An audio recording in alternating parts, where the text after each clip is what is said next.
राधे राधे, हरे कृष्णा।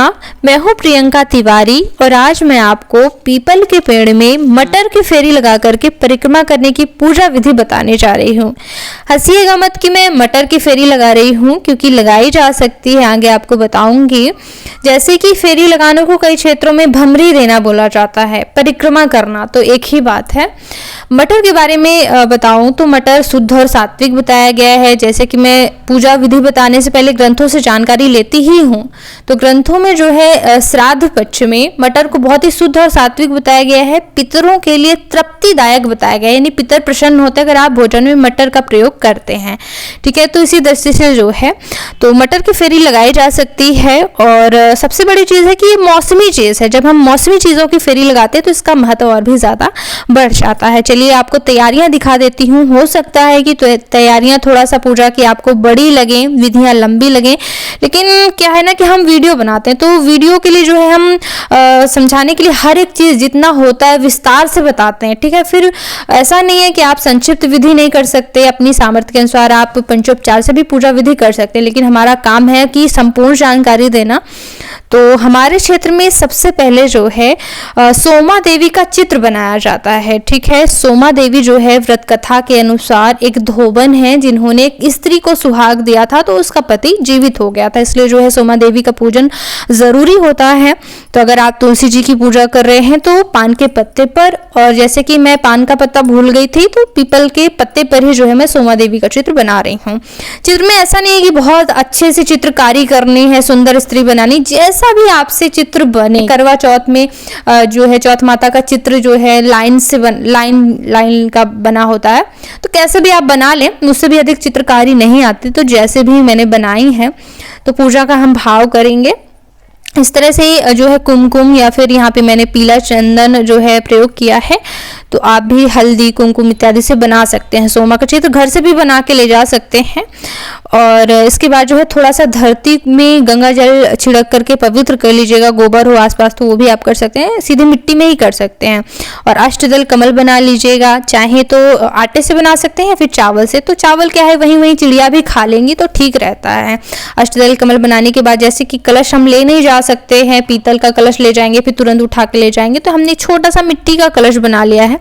उसमें स्वास्तिक में घर से बना के ले गई थी। एक पूजा विधि की तैयारी का पहला भी वीडियो मैंने बनाया जिसमें मैंने सामग्री बताई है, तो देख लीजिएगा आप। और उसमें जो है मौली धागा जरूर बांध लीजिएगा। ठीक है, तो और जल के साथ अधिक चीजें होती नहीं है, तो आप चावल और फूल डाल दीजिएगा जल के अंदर, मतलब कलश में।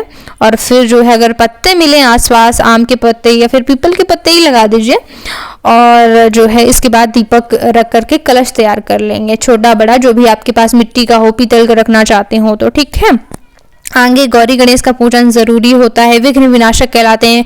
देखिए फेरी लगाते समय कभी कभी किसी को चक्कर आने लगते हैं, फेरी नहीं लग पाती, अस्वस्थता की मतलब वहीं पे स्थितियां आने लगती हैं। तो क्या है, गणेश जी सभी विघ्नों को, बाधाओं को दूर करते हैं। तो एक सुपारी लेकर के उसमें मौली धागा बांध करके गणेश जी बना लीजिएगा और गोबर से या फिर हल्दी की गांठ रख लीजिएगा। अगर गोबर नहीं मिल रहा है, हल्दी की गांठ से गौरी माता बना लीजिएगा। फिर जो है हम आवाहन करके पूजा करेंगे। तो सारी तैयारियां हो जाने के बाद सबसे पहले अपने आप को शुद्ध भी करना जरूरी होता है। भगवान का नाम लेकर के हम जल पी लेते हैं तो शुद्ध हो जाते हैं, वस्त्र अंदर से बाहर से सभी तरह से। तो 3 बार आप गंगा माता का ध्यान करके अपने आप ऊपर जल डालें और फिर आचमन कर लें। ठीक है, अंदर से भी पवित्र होना है। तो ओम केशवाय नमः, ओम माधवाय नमः, ओम नारायणाय नमः, इस प्रकार बोलते हुए 3 बार आचमन करें। चौथी बार ओम ऋषिकेशाय नमः बोलते हुए हाथ धो लें। अब जो है दीपक प्रज्वलित कर लें, ओम दीप नारायणाय नमः बोलते हुए। फिर जो है हाथ में चावल फूल लेकर के और सभी देवी देवताओं को बुला लीजिएगा। आवाहन क्यों जरूरी होता है कि देखिए हल्दी सुपारी हमने रख दी तो ऐसे ही भगवान तो नहीं आ गए ना, जब तक हम भगवान को बुलाएंगे नहीं तो पूजा का फल कैसे मिलेगा। तो प्रार्थना कर लीजिए कि हे भगवान आइए, यहाँ पधारिए, हमारी पूजा विधियाँ स्वीकार कीजिए। ऐसे जो है चावल फूल लेकर के सभी का आवाहन ध्यान कर लेना होता है। फिर जो है हम आगे पूजा शुरू करेंगे तो जल अर्पित करेंगे गौरी गणेश को, कलश में भी, सोमा देवी को भी। और नहाने धोने के बाद जैसे कि हम कपड़े पहनते हैं, हैं तो भगवान को भी स्नान के बाद वस्त्र अर्पित करना चाहिए। नहीं है कपड़े कोई अर्पित करने के लिए तो भाव ही अर्पित कीजिए, एक धागा ही चढ़ा दीजिए, मौली धागा, तो उसी से भगवान स्वीकार कर लेते हैं वस्त्र की भावना से। ठीक है, सभी को वस्त्र अर्पित करने के बाद हल्दी, चंदन, कुमकुम इत्यादि से जो है सभी का श्रृंगार करना है। गौरी माता को, सोमा को और श्री गणेश को भी सिंदूर जो है जरूर लगाना है। ठीक है, सभी को सिंदूर, कुमकुम इत्यादि अर्पित करने के बाद जो है फूल चढ़ाएं, अक्षत अर्पित करें, दूर्वा हो तो श्री गणेश को दूर्वा चढ़ा दीजिएगा। और सभी को पुष्प इत्यादि अर्पित करने के बाद गौरी माता को सुहाग की सामग्री जरूर चढ़ाइएगा। चूड़ी, बिंदी, चाहे आप 1 दर्जन ले लें तो 4-4 ही चढ़ाएं सभी को, लेकिन चढ़ाएं जरूर। 4 सोमा को चढ़ा दें, 4 आप जो है गौरी माता को चढ़ा दें, बिंदी उंदी, मतलब 1 दर्जन ही हो भले, अगर नहीं है अधिक, लेकिन चढ़ाना चाहिए क्योंकि ये सुहाग की लंबी आयु के लिए ही व्रत है मुख्य रूप से। सुहाग की सामग्री चढ़ाने के बाद जो है आप धूप बत्ती जलाएं, और धूप बत्ती दिखाने के बाद जैसे कि हवा चलती रहती है तो दीपक जलाएंगे तो बार बार बुझ जाता है, तो उसके लिए क्या करना है कि आप चावल लेकर के थोड़ी से, और चावल से दीप करने की भावना कर सकते हैं। ठीक है, प्रत्यक्ष दीपक नहीं हो पा रहा है तो चावल से ही दीप करने की भावना कर लीजिए। इसके बाद जो है नैवेद्य अर्पित कीजिए, थोड़ा थोड़ा सा मिठाई वगैरह कुछ भी हो, अगर नहीं है तो गुड़ ही ले जाइए घर से, लेकिन नैवेद्य कुछ अर्पित जरूर करना चाहिए भगवान को खाने के लिए। फल अगर हो तो फल दे दीजिए, अर्पित कर दीजिए, भोग लगा दीजिए। और भोग लगाने के बाद जो है एक नियम है कि घेरा लगा करके भोग अर्पित किया जाता है, तो कुश की मदद से जो है भोग में 3 बार जल फेर दीजिएगा, घेरा लगा दीजिएगा। इस प्रकार से जो है पूजा विधि गौरी गणेश और कलश सोमा जी का पूरा हो जाता है। अब जो है थोड़ा सा पीपल के वृक्ष की पूजा कर लीजिए। तो भगवान विष्णु का ध्यान करते हुए या फिर आप ओम नमो भगवते वासुदेवाय का जप करते हुए जो है पीपल के पेड़ में जल अर्पित करें। माता लक्ष्मी का भी ध्यान जरूर करना चाहिए, अर्धांगिनी है उनकी, तो दोनों का ध्यान करते हुए एक साथ आप जल से स्नान कराएं। इसके बाद वस्त्र स्वरूप आप मौली धागा अर्पित कर सकते हैं, चुनरी वगैरह हो तो अर्पित कर सकते हैं, हल्दी, चंदन, कुमकुम इत्यादि लगाइए, उनका श्रृंगार कीजिए, पुष्प चढ़ाइए, अक्षत अर्पित कीजिए। इसके बाद थोड़ा सा श्रृंगार की सामग्री जरूर चढ़ाइएगा माता लक्ष्मी का जो है ध्यान करते हुए। पीपल के वृक्ष में जैसे कि माता लक्ष्मी का भी वास होता है तो जरूर चढ़ाएं, थोड़ा थोड़ा ही चढ़ाएं लेकिन चढ़ाएं जरूर। चाहे अगर नहीं है चूड़ी वगैरह तो सिंदूर ही चढ़ा दें माता लक्ष्मी के लिए अलग से।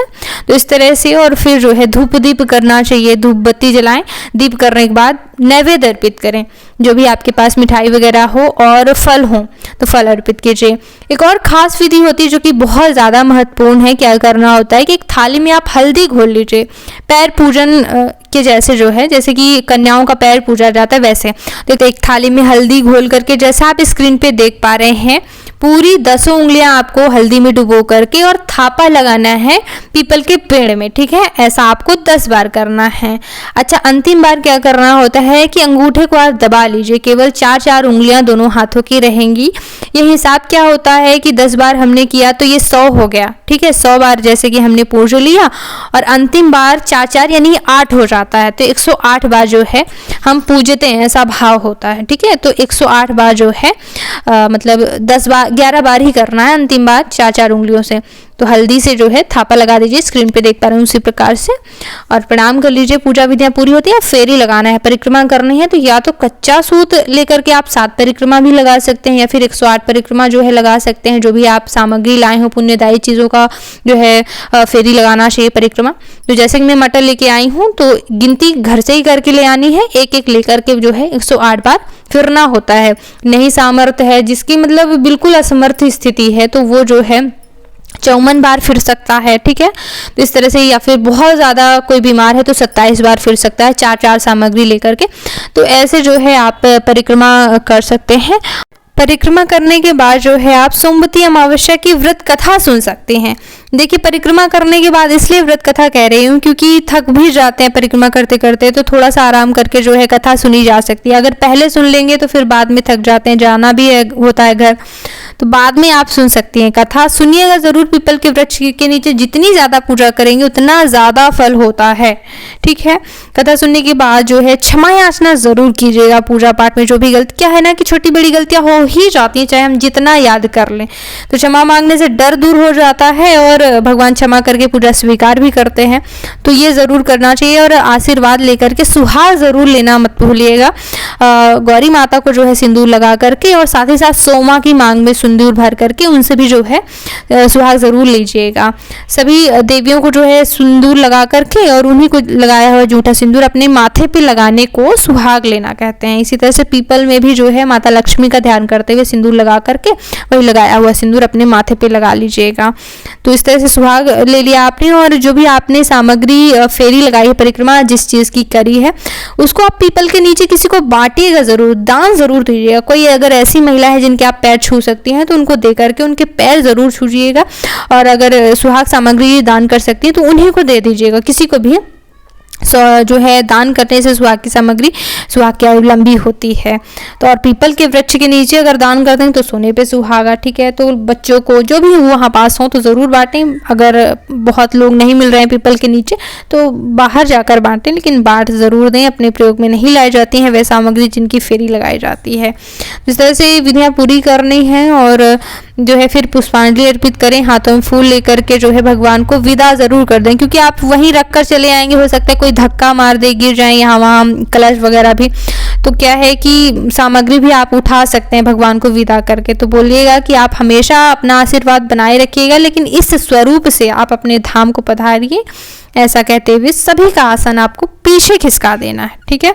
कलश का, गौरी गणेश का, सोमा का ऐसे पीछे खिसका देना है, और फिर बार बार प्रणाम करें पीपल के वृक्ष में, और प्रणाम करके जो है थोड़ा सा धूल अपने माथे पे लगा लें, जहाँ पे आप बैठ के पूजा कर रही थी थोड़ा सा लगा लें, और फिर जो है आप अपने घर आ सकती हैं। मैंने तुलसी जी की परिक्रमा करके भी पूजा विधि बताई हुई है, तो तुलसी जी की पूजा परिक्रमा का वीडियो अलग से देख लीजिएगा। कथा का अलग है जिसमें पूजा के साथ पूजा देख सकते हैं आप स्क्रीन में और कथा सुन सकते हैं, तो उसको प्ले करके कथा सुनिएगा। एक बार चैनल पे ज़रूर आइएगा, क्योंकि बहुत महत्वपूर्ण वीडियो देती रहती हूँ। कमेंट कीजिएगा, कोई भी प्रश्न है अगर आपकी पूजा पाठ रिश्तों में सामंजस्य को लेकर के आप प्रश्न पूछ सकते हैं, उन पर गौर करती हूँ और वीडियो उपलब्ध कराने की कोशिश करती हूँ।